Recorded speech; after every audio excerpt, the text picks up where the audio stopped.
Hi, I'm Duncan Reinhardt. On this video, I wanted to talk about um, something that we probably don't talk about much, and that is, we're all going to die.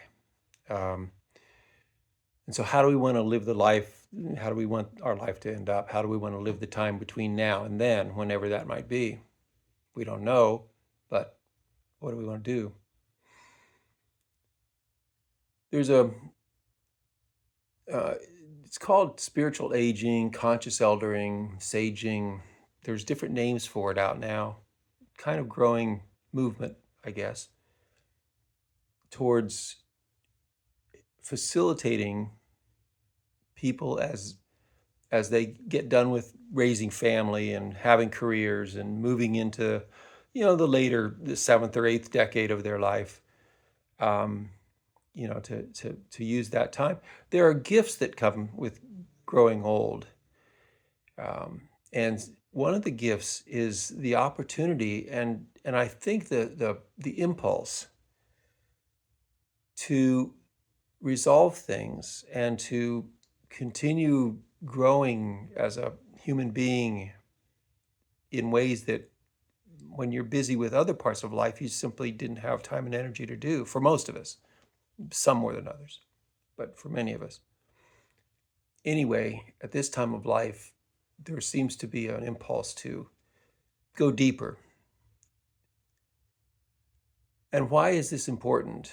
Or why might this be something you want to think about? Do what you want, but think about it. How do you want to feel when you get to the time when you know you don't have a lot of time left? How do you want to feel about the life you've lived? How do you want to feel about the kind of human being you've been, the kind of person you've been? How do you want to feel about the relationships you're leaving behind?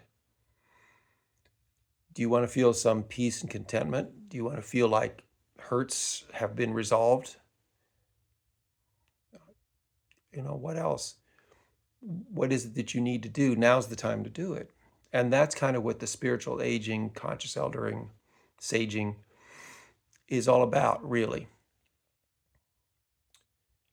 For me, if it matters, as an example, I want to be sure that when I get to the end, I like to say end of my days, when I get to the end of my days, I feel like I have become as fully human, not just as a man or as a professional or as a father or husband,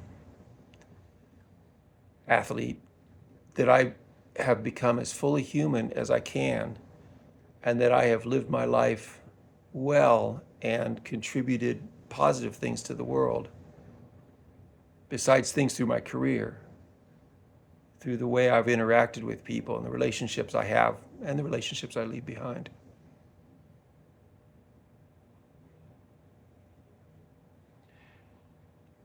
I'm not sure that that makes a lot of sense, but I wanted to do this video to see if we could put something available to people that might,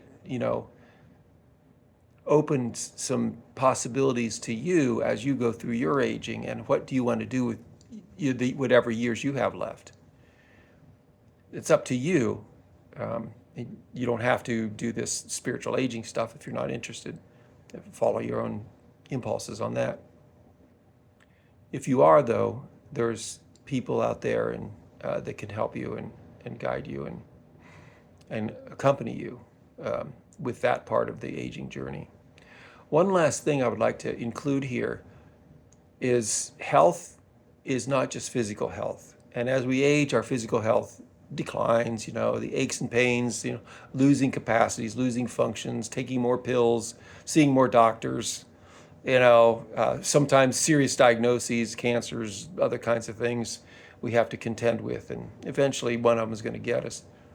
We know that.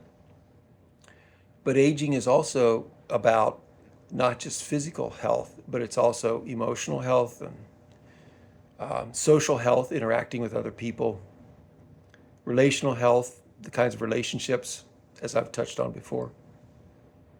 Work, if you're doing any work, any part-time work, or maybe you've got a second career going, great. And also the meaning and the purpose of your life and this time of your life, this what we might call spiritual health. All those things are part of health. We often call that wellness. Wellness is not a commonly used term. That's why I'm trying to go into this. I don't know if that helps. I hope that helps. I wanted to put something that would explain it a little bit better and maybe make it a little clearer and introduce it to folks who don't know anything about it. And so I hope that helps you. Thank you.